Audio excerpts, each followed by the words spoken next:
Hi, I'm Amanda, and this is Amanda Started a Podcast. I don't mean to shock you, but as you can see here, I have mic stands now. So you won't be having anyone holding the microphone and making weird noises moving forward. So that's good news on the sound front. Some bad news on the sound front is that this episode that you're about to listen to with your beautiful, gorgeous ears that deserve nothing less than beautiful, gorgeous sound. I did a cute thing where I didn't record my mic in this whole episode. I tried to work my newly acquired editing magic and make my voice heard so you can kind of hear me, but really the main focus is Lily anyway, our guest this week on the podcast. Lily is the newest friend that I've had on the podcast. If you've been listening to other podcast episodes, you might have noticed that I've been friends with most of these people for like years that I've had on the podcast so far. Lily's the first person that I met literally the weekend before and asked her to come on the podcast the following week. She is a fantastic human and the founder of a fantastic shop and magazine called Hyfae. This is my first podcast I've done with a friend that's a new friend, and we only met last weekend. But we did put the hours in. We did. You know that horrible book that came out at one point called The Game? Oh my God, yeah. And it was like how to like convince someone that they're like in love with you or whatever. Yeah. And one of the tricks was like go to multiple places together so they feel like they've been on multiple dates. I feel like that's what we did. I like obviously met you immediately and was like, I fuck with this bitch. But then just hearing about like how excited you are about your company and like all the shit that you have is so sick that you're selling. Thank you. Meeting anyone that's stoked about what they're doing is inspiring. True. Well, it's like, oh, this would be perfect for the podcast. I'm so tempted to like ask you loads of questions. Is that allowed? Yeah, of course I can. Because I feel like that's also what you're doing, right? Yeah. And it's really nice actually to have this conversation because I think we're both at a similar point. Yeah.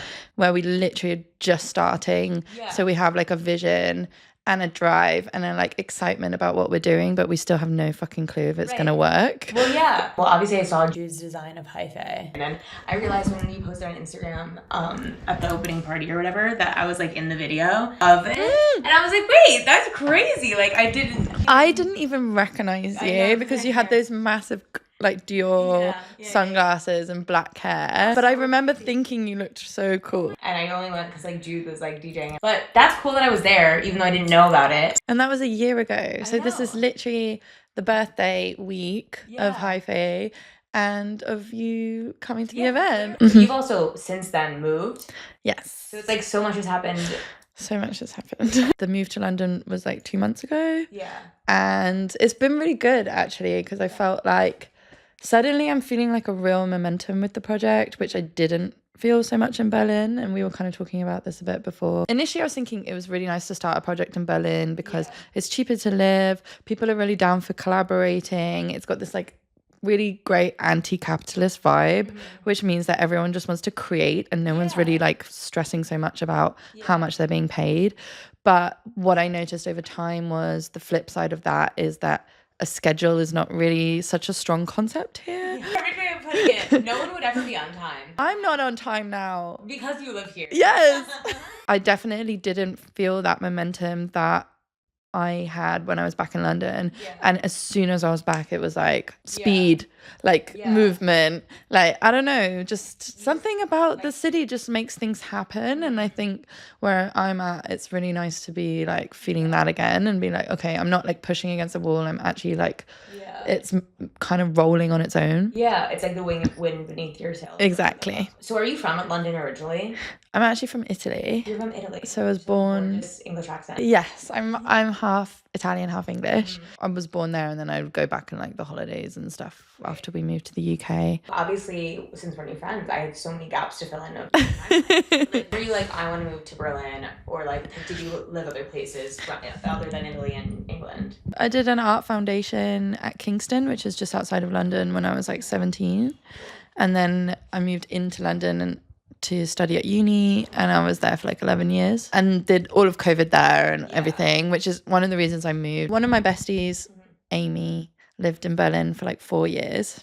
So it was the only city outside of the UK that I actually knew quite well because I'd obviously been to see her a bunch of times. So I was like, okay, if I want to live abroad, and I feel like everyone should at some point because it kind of just like, you're restarting life as an adult. Yeah. Making all the choices, not just like randomly falling into stuff the way that you did when you were like a teenager moving somewhere. So I think it really helps you grow as a person because you're coming at it at a point in life where you're able to self-reflect in a way that you weren't when you built your life the first time. Totally. Like what you just said, it's like some things when you're younger, especially as a teenager, like you fall into it. You fall into friendships, you have less of a obvious experience or just like the thought process of like, wait, do I actually want to be doing this or hanging out with these people or whatever? Like obviously there's some of that, but it's so different, especially like where I grew up. I feel like it was very like, this is the bubble you grew up in. And one of the reasons I wanted to start the podcast was because I thought life was like I grew up in the suburbs of New York. You go to college, you move to New York City,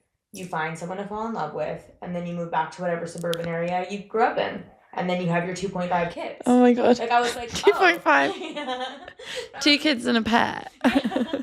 I just like thought that was life. Like I thought that's what everyone did. You go, you hustle, you make money, like, and then you live this life. The first time I came to Berlin, I was obsessed with like the energy of everyone being so creative. And like, in New York, the first thing, similar to London, I think, it's like the first thing people ask you are like, what do you do?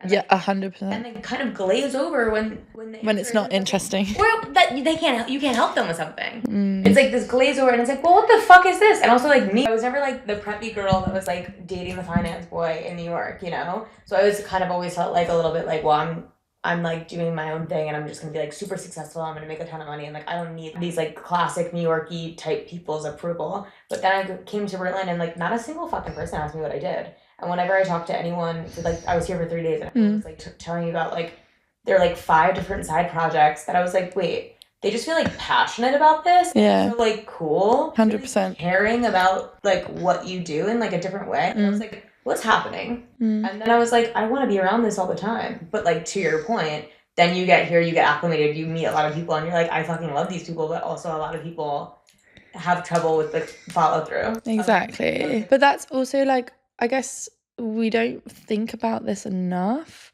but we're all just feeding off each other's energy all the time. Yeah. And so you also slightly become your surroundings in a sense. I always say this. You're like an amalgamation of the 5 people you spend the most time with. Exactly. Well, before I moved to here, I talked about this like several times on different podcast episodes, but I was hanging out with this girl all the time.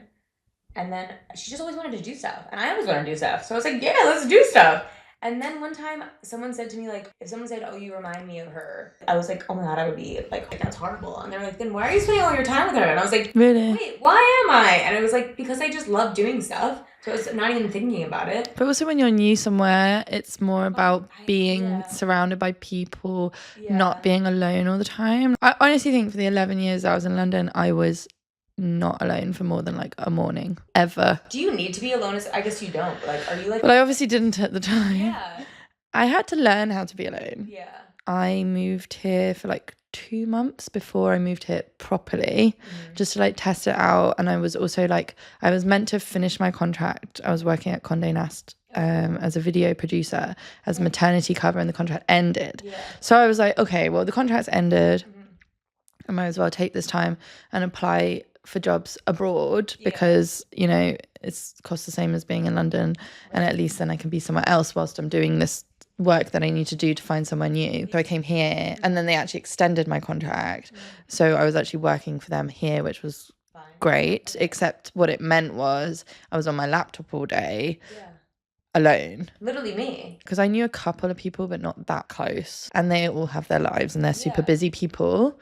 And I also didn't want to always be trying to hit them up. Yeah. And I literally was like completely freaked out by it. Yeah. I was like, I don't know how to do this. Really? Yeah, it was so weird. Yeah. And I just realized like I literally haven't been alone my entire life. That's so wild. And it was like a crash course. Yeah. When I spent a lot of time alone during COVID, well, I realized I didn't love myself. And that was like the hard part. Was I was like, okay, well, now that I've realized this, like, let's get to know you. You have the whole life that you're living here with this person.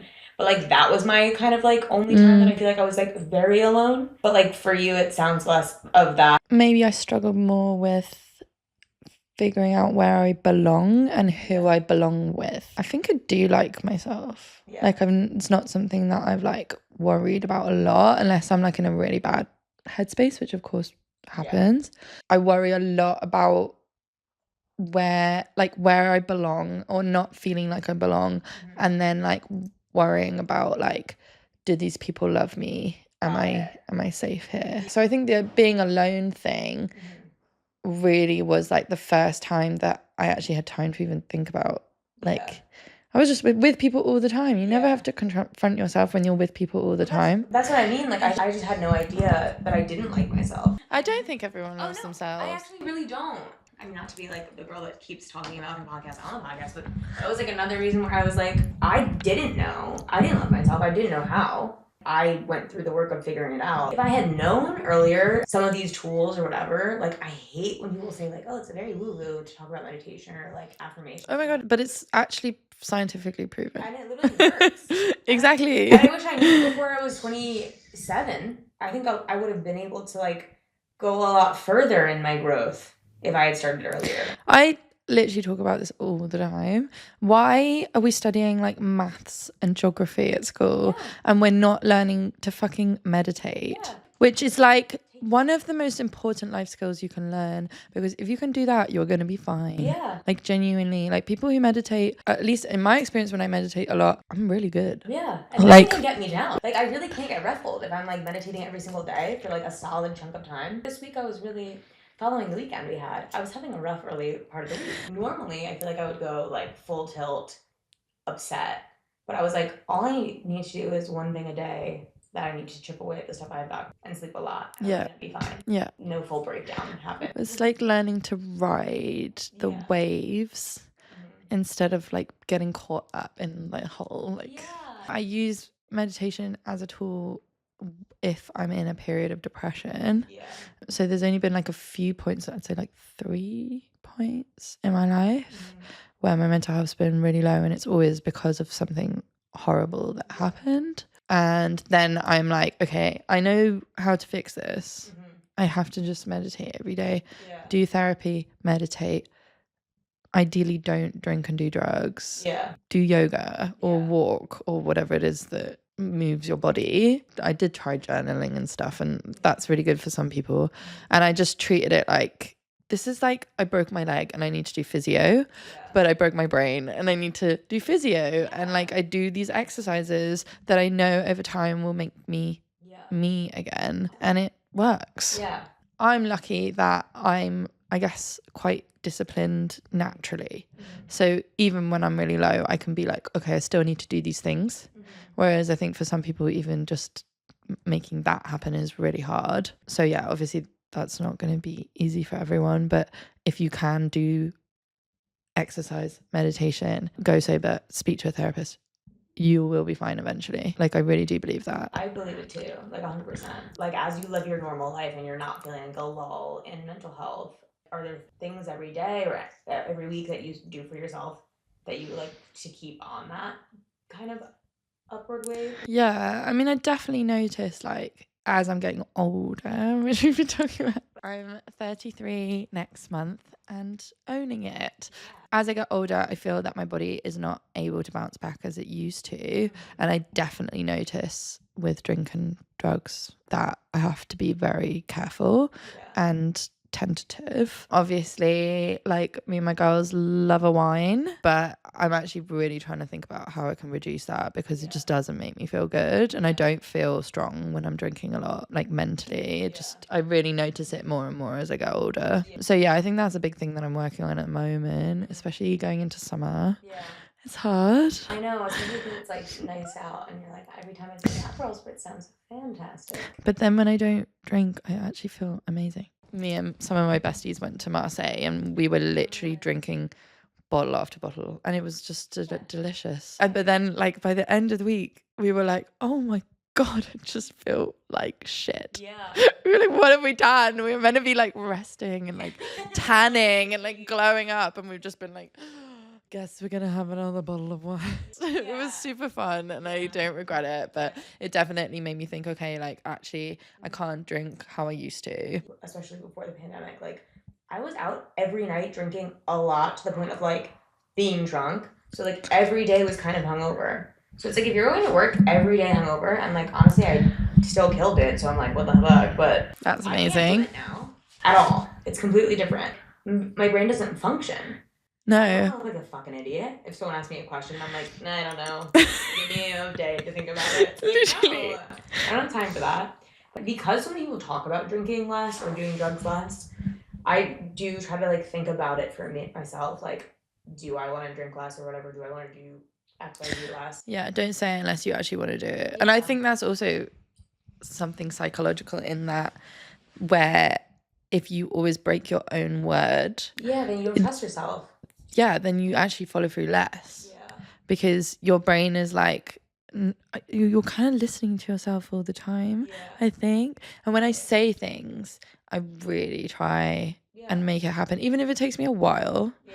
And sometimes it takes ages. Yeah, I always try and follow through because I'm like, well, what happens if I start breaking my own promises? Like, am I still going to be productive? Right. Am I still going to be a good person? Like, I don't know, because I think your whole value system shifts once you start doing that, in a sense. Totally.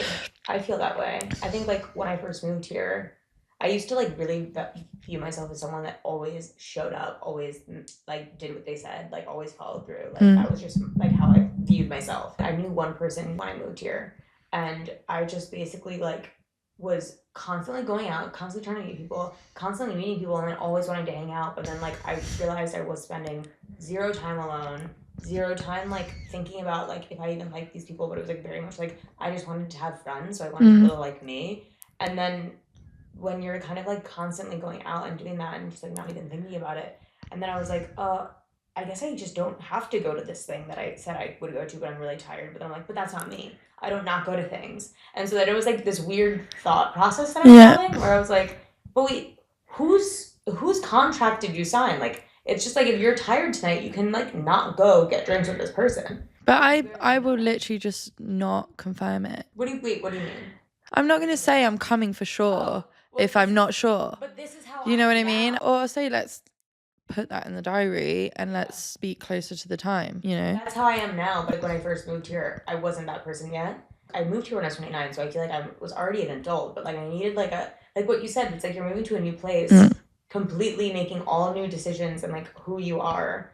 And I think maybe what I did and what other people probably have done is like you move to a place not realizing that a lot of the things that maybe were an issue for you or bothered you wherever you were before, like they will follow you because they're with you.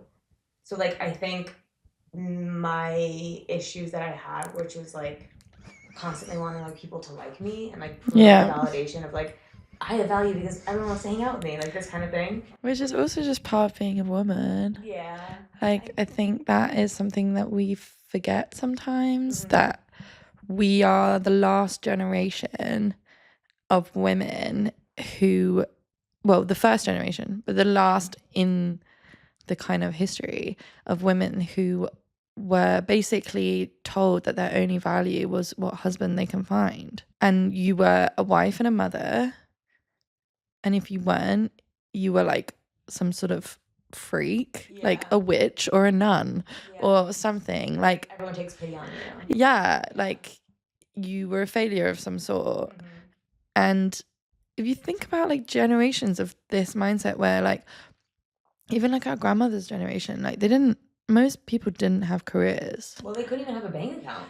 So how could, you know what I mean? Yeah. Like, I mean, in the US at least, I just assume that it's similar. I actually don't know. A woman couldn't have bank accounts until the 70s, I think. Which is like, how do you form an identity as an individual if your only value is attached to another person? And when my grandpa died, like I really noticed that my grandma just lost all purpose. And she gave it a good shot.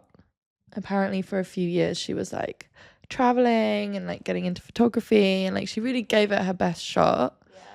And then she just retreated into her home, just like spent a lot of time in her living room or sleeping, and got very physically weak. And this happens with a lot of people who lose a partner, but especially I'm assuming like women of that generation had never thought of themselves outside of this relationship. So the kids have left home, your partner's died. Who are you? Like, what are you supposed to do? I mean, that's why I think I'm really passionate about like people, especially our age, especially younger, like not tying yourself to a partner. Like no matter what type of relationship you want to be in, I'm like, it's so important to be on your own because like no matter, one person can't be your everything anyway. You can't just like lose yourself in a relationship because like God forbid something happens like that. And it does. Yeah, it does. And it's actually inevitable that at some point one of you will die. Yeah. I mean, people don't want to think about it, but it's true. It's a good relationship. What if Yeah. they break down much faster than that because treats you like shit and they're not actually as great as we thought? Yeah. Like that's sad too. I keep seeing all these people that I went to high school with and college with that were much younger than me. They're like getting married on Instagram and stuff. I'm like, damn.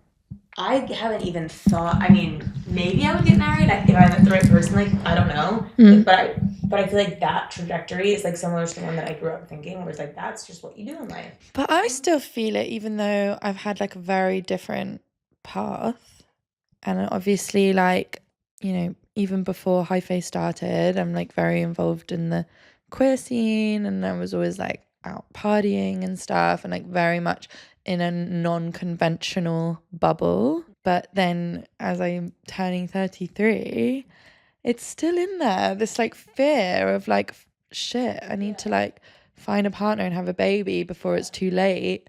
And of course, like it's impossible to unlearn that. Like also was, I guess, genetically programmed to be thinking that anyway. But also just society saying like you're not on schedule. Even if I don't necessarily spend time with people who are getting married and having kids, I'm still worried about it. Do you want to have kids or like get married or? I don't know if I believe in marriage, but I think that comes from also not having done the research. Right. I feel like there's tax breaks. Exactly. We need to know about all of these things before I like conclude my opinion. Yeah. But I don't believe that relationships last forever very often. Yeah. So the idea of legally binding yourself to someone and potentially not feeling able to exit that relationship because of that legal document, which is what a lot of people feel. And also it's financially crippling to divorce. And you both end up worse off a lot of the time. So it's like, why would you put yourself in that situation? Like I want my partner to want to be with me because they want to be with me, not because 10 years ago we signed a document. You know what I mean? Would you have kids like by yourself, for instance? Like if you didn't find a partner, if you didn't get married? I've actually been talking to a friend of mine about this a lot. We were just discussing like alternate models for parenting because she's also not sure if she's going to meet someone. And she did a lot of research actually. And just it sounds so hard to do it alone. Like I think if you have like a close enough network of people around you who can support you, then that's amazing. But in this world, especially living in big cities, that doesn't exist as much. And I think it's pretty hardcore raising a child alone. I can't imagine because I know people say it takes a village, but it's like it literally does. Yeah, of course. Also, like it's not even like the village part of like making sure this person has like a support system. It's also like literally your support system. Like what if you still want to work? What if you still like who's gonna take care of your kid? Like it's just like what if you're sick? Like there's so many things you need support from. Totally. Yeah. And also like how do you become like a good role model? I don't believe that someone that's given up their entire life for someone else is ever going to be a good parent or partner. I agree. Completely. With that in mind, it's like I think it is really healthy if your parents are working and if their existence is not entirely about you. And if they have interests and they have passions and hopefully they love their job. Or just love something in life. And obviously you also need their time and attention. And of course it's like a super difficult balancing act, but I would see it as like also a gift to them if I'm driven and motivated and excited about my life beyond being a parent. I think that is like actually a really good way to parent. To kind of like pivot back to, I know you said you were working at Condé Nast when you moved here. Between that and now, and like for I guess technically a year ago, like what thought process or like what inspired you to like create Hyfae? I obviously I've always been a bit of a party girl. I don't hit it so hard, but I am a regular. I actually was one of the founders of Brainchild Festival in the UK. So I was working in the festival field for 10 years, and we're having a comeback on July the 19th, which will be the first festival we've done in a couple of years in Deptford in London. It's actually sold out, so this is not a plug because there's no tickets. You can't even come. There is a waiting list. And I'm going to have a Hyfae stall. Hyfae little section of the market, which is exciting. It'll be my first festival pop-up. So that was like, I guess, the start of my career, actually, because I hadn't finished uni yet when we started Brainchild. So I was doing loads of internships and whatever, but I was like, Brainchild was like the biggest thing I was working on, probably even more so than uni, to be honest. And then I was just kind of like managed to put it together in time for my exams to do fine. We had already been doing it for like 2 years by the time we graduated, and then we continued. I think it was like 10 years or something in total, and now another year. It really taught me a lot about like grassroots organizations and like, I don't know, the kind of beauty that comes within party culture is really more about temporary utopias and community building and creating safe spaces, right? And this is like the kind of deeper layer of club culture. So yeah, we go to have fun and party and meet people and make out and do drugs and whatever, but these spaces are also kind of I guess like an alternate society that we build. And club culture has always existed because marginalized groups, subcultures, underrepresented communities didn't find space in wider culture and had to build their own spaces, right? And that's kind of how it's always started in all different parts of the world. So I don't know, like it's got this like sort of slightly idealistic side to it, as well as, of course, there's also a dark side and everything. But I definitely fell in love with this world, and Brainchild was the most idealistic of these club spaces. Like it's always just been so pure, which is a lot thanks to Marina Blake, who is like the creative director, who is just like the purest soul ever. And that always came back into everything we were doing, that just had this like real ethics behind it, that was about kind of this very like free spirited view of the world and like wanting the world to be a better place. So we were doing that for a long time. And then I started working in content. I did a few internships. I interned at Dazed and Vogue magazine and Show Studio. So when I interned at Dazed, they let me start writing for them. And I was just doing like initially unpaid and then like very badly paid articles. But I was just like super excited because I was like writing about all the creatives that I'd met through Kingston, and then like all the stuff that's going on with Brainchild and whatever. And I was kind of building up this network of creatives around me, and I got to like write about them, and then they were also super happy to be featured. So that started a kind of lovely ecosystem around my like content work. And then I was applying for jobs after I graduated, and I couldn't for the life of me get a job. Like, and also I'm quite obsessive. Like when I have a problem, I need to solve it. I'm very similar. I can't relax till it's resolved.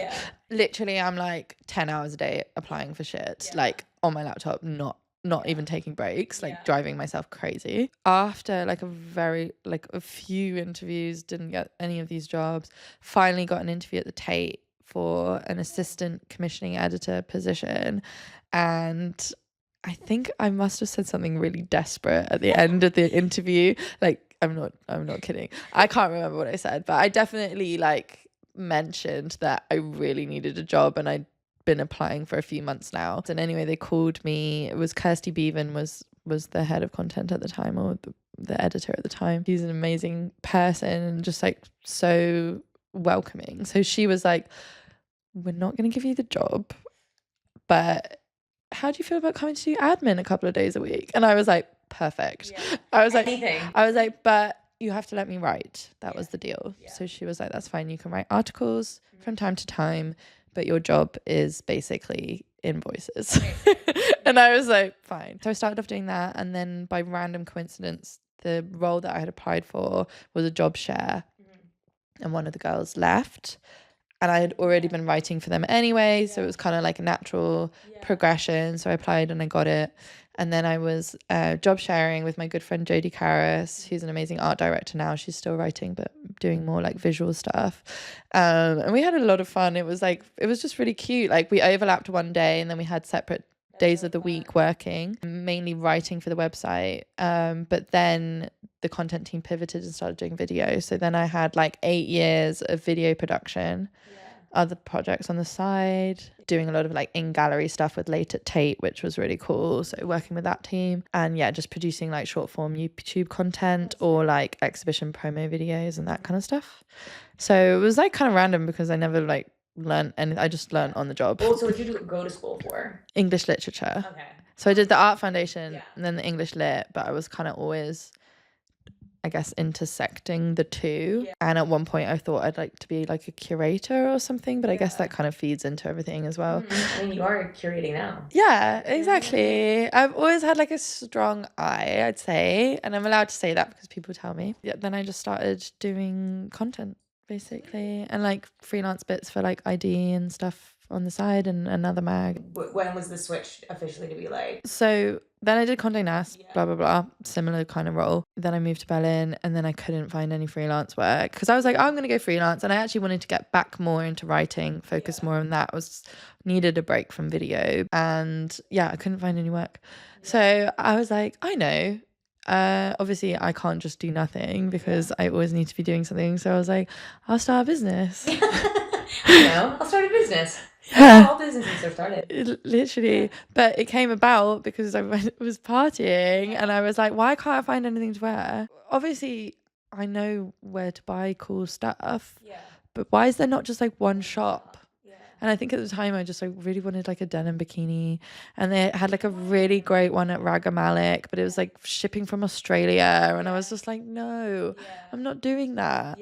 Like I don't even know what the custom charges are going to be, but I know they're going to be huge. So I started like reaching out to designers and stuff, and the project was initially called Rude Community. And yeah, I couldn't really get any momentum. I was like building a business plan, and then a friend of mine at the time joined the project. And that didn't work out. But she was involved for 6 months, and that's when it became Hyfae because I wanted the name to be something we chose together.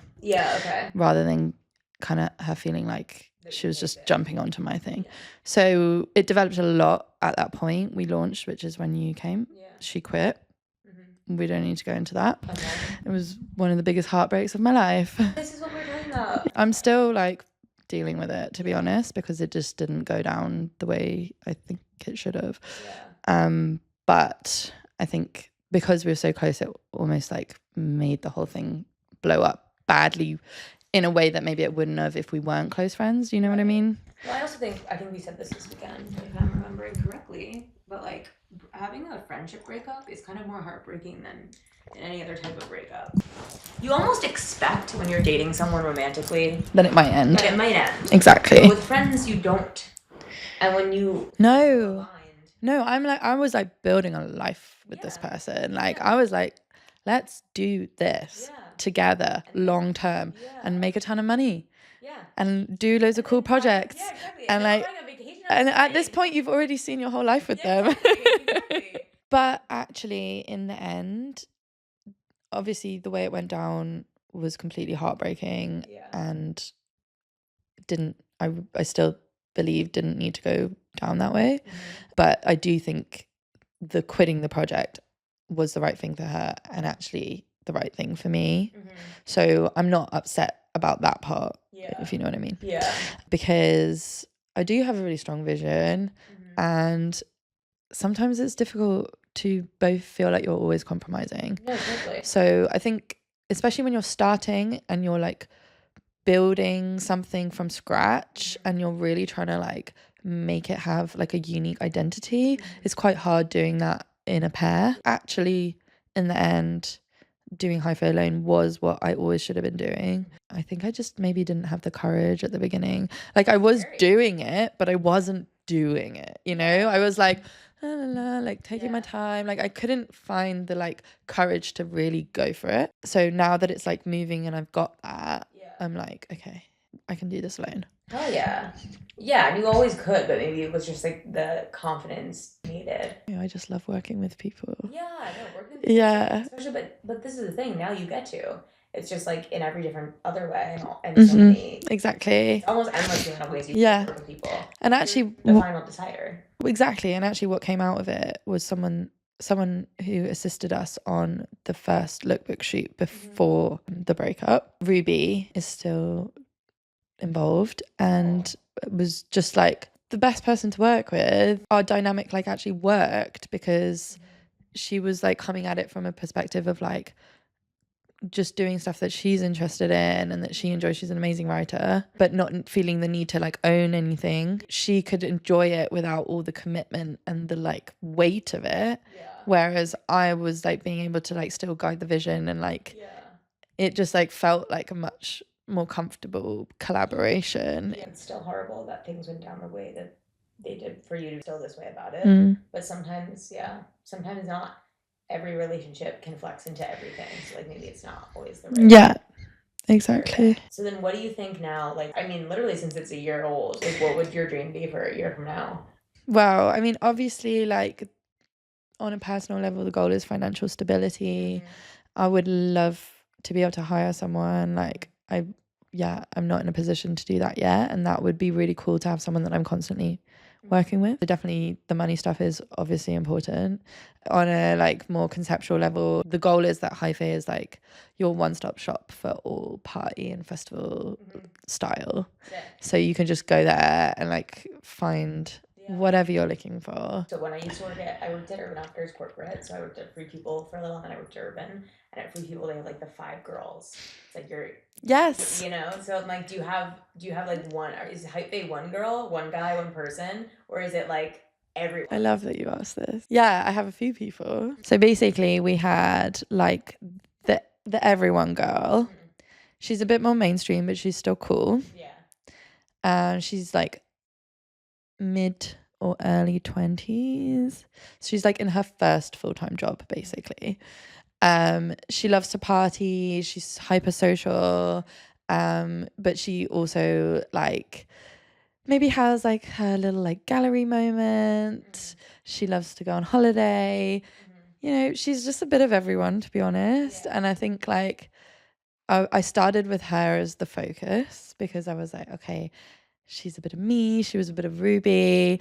We were like, okay, like what, you know, we went really deep into this one. We were like, what are her fears? Like, what are her insecurities? Like, what does she want from life? And yeah, she's a wholesome girly, but she loves to have fun. She's out many nights of the week, but she's still turning up to work on time. We love that.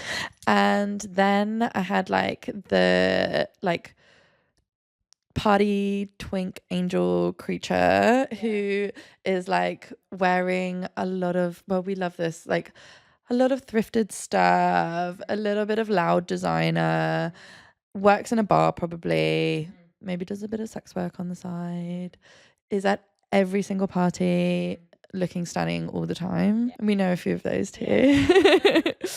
And then I had like, I haven't really catered to this person yet, but I will, and I'm still thinking about it. The straight DJ guy. Oh, I'm shocked. Because there's lots of them out there. They exist. And they sometimes do like to look fresh, but in a more like toned down way. It's maybe got more of a skater influence, but they're still interested in like wearing interesting brands, but they're probably wearing a lot of black or like a white t-shirt. So it's a bit more limited, but within that, I think there's a lot of creativity because it's like, okay, how do you cater to this person knowing that they're never going to wear anything that wild, but still thinking about how clothing can be beautiful or interesting or have a detail. Yeah. You know, he's touring the world, or maybe he's not yet. Yeah.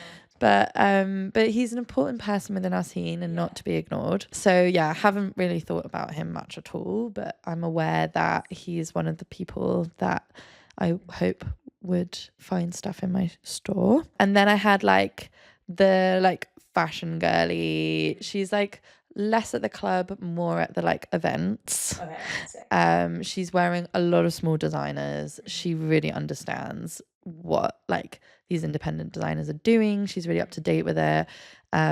She's a style icon. She's a bit older. She's got some money. She's us. Yeah, she's us. That's us. Without the money part. But soon. But soon. Yeah. She's us in a few years. Yeah, exactly. The slightly more mature person who will still be shopping for these kind of events, but she's not like, her party days are like waning. Yeah. She's more selective. So my 4 people. I love them. Oh, I love this. I was already bought in on the vision of Hyfae. I already was, but now I'm like so excited. But there's another element actually. Let's hear it. Okay, so There's more. yeah, because obviously I come from a content background, and I love like Days in ID were always like actually my dream places to work, and I definitely applied a bunch of times and never got a job. Anyway, they let me freelance, so I can't be too sad about it, but I would have loved to be like on the team because I thought they were both, probably more so Days actually now, both doing really interesting culture reporting, right? And actually shaping culture. I would say like youth culture was very much shaped by these magazines, especially in the UK. I think it's really interesting to see how journalism can like actually influence people positively towards this more like open-minded world that we exist in. And yeah, being queer became cool, right? Yeah. And I'm sure they played a part in that. So we went from like 2000s where it was like an insult to say you're gay to now where it's like I want people to know I'm gay. And just like that fluidity being something that's celebrated. And yeah, okay, obviously there's a lot of qualms around it being tokenistic sometimes, but it's better, I think, to have tokenism than hate and mistrust or whatever, or like people making fun of something. Like, so okay, we're swapping one thing for another, but I think it is an improvement. I was like, okay, I'm a writer, I work in content. If I'm going to start something, it would be a magazine. But as I got older, I realized that that's not a good business model. I think some people can make it work, but the way you make it work is you have to have extreme scale. I was like, I'm not interested in just running an ecom platform. I believe that an ecom platform is really exciting when it's partnered with journalism and hopefully one day video. Hyfae is also a magazine. Long story short, I think that selling for the sake of selling doesn't inspire me. What I love is like this, like building a community around these designers and around these parties, really understanding how all of these stories slot together and inform each other. And then suddenly you're selling something that has all these layers of meaning behind it. That's like, okay, this designer is like actually a story in itself. They have so much to say that actually influences the wider world beyond just making something cute. And if we tell those stories, then actually I think people also feel like, okay, this is just like a fit to wear, but I'm actually investing in this community that I love and these people who really deserve my money. And actually like I want to support these small brands rather than like getting my looks from ASOS. And that's how we should be shopping. Like I think slow fashion is making a comeback. I hope, but I see that people are not so interested in these big brands anymore. Like ASOS and Zalando is just like a bit gross. Like they still have a lot of weight, of course, because they do stuff cheaper than anyone else. So there's going to be an audience that needs that. And of course, like that makes complete sense. But the reputation of it, I think, has become a bit icky. Like these huge corporate giants that don't care about the environment and don't care about their workers. It's like not really something that people are on board with anymore. I also feel like, the future of fashion is like more handmade, smaller batches, made to order, like thinking about upcycling more, but how do we upcycle in a way that's beautiful and that's not just like, you can tell I made it at home. So like I'm working with designers who are upcycling in ways that it's like, it's just like a completely new way of thinking about upcycling, basically. I have one last question for you, because I've asked everyone that's been on the podcast so far. What piece of advice would you give a younger version of yourself, and what age would that be at? Like mine, just in case you needed an inspiration. I want to hear it. Mine would be like when I was like 12, when I was like 18, when I was 25, when these were like, or 21, when these were like really hard ages for me. I would just go back to myself and be like, girl, it gets so good. Don't even fucking worry, because it's gonna be great. But that's not advice. like just saying something. That's just reassuring. I think that's what I needed then. Maybe I didn't need advice. Maybe I just needed to be like, girl, get it together. It's gonna be okay. Yeah. Yeah, I think my advice, or something I've been thinking about a lot, was like, don't try to be friends with everyone. Stop doing that. Learn to focus on the people that matter more and build more memories with them. No one else matters. Instead of like this kind of like hoarding approach that I had, where I was like, I had to be everyone's best friend. And I was like spreading myself so thin without even realizing it, and actually not necessarily giving the people that love me the most enough. And I would go back and change that, actually. The other day, I got a fortune cookie at a Chinese restaurant. Fortune was like, the journey is a part of the trip. Enjoy it. And I feel like, if nothing else, I've been thinking about that a lot lately. And that really resonates with where I am. And I don't know, like my life right now, but also like kind of this podcast, talking with Lily about her journey of how kind of her career started all the way to, you know, starting Hyfae now, or I guess really a year ago. I was even on like a panic walk this week. Panic walk is like the opposite of a hot girl walk, or maybe it is hot girl walk panic mode. But basically I was like working a lot this week, and I was like really stressed out, and I was like, oh my God, I have to like rip myself away from the computer and go for a quick walk to like get outside and like get over this feeling or think through it, or just kind of like get outside, right? Because I know that normally works when I'm in panic mode. I was walking around the same areas that I was always kind of walking around like 2 years ago.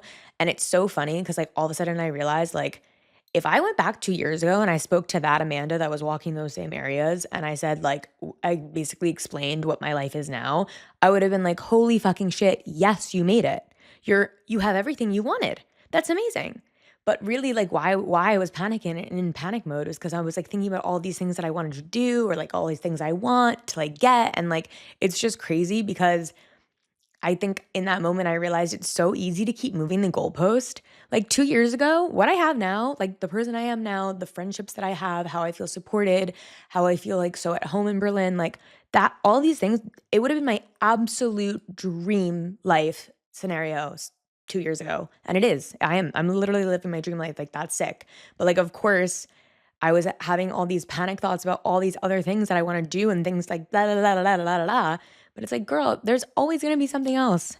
So like, I am actively trying to not move the goalpost every time I like achieve something, and kind of like sit more in the gratitude of like where I am at now, I guess. So yeah, my fortune cookie, the journey is part of the trip, and I'm trying to enjoy it. And I am enjoying it. Like, this is fucking sick. I am living my dream life. Yeah, I think obviously there's like day-to-day things that you can obviously be frustrated by, and it's easier to think about those things than it is to be like, oh, this is my dream life. So this conversation with Lily flip-flops between what Lily has done on a personal level to become the person she is today, but also on a business creative level, which has ultimately like led to where Hyfae is today. Not only is it intertwined, obviously, if people are working on themselves and also a business or a creative project or something like that, but back to my fortune cookie, the journey is a part of the trip.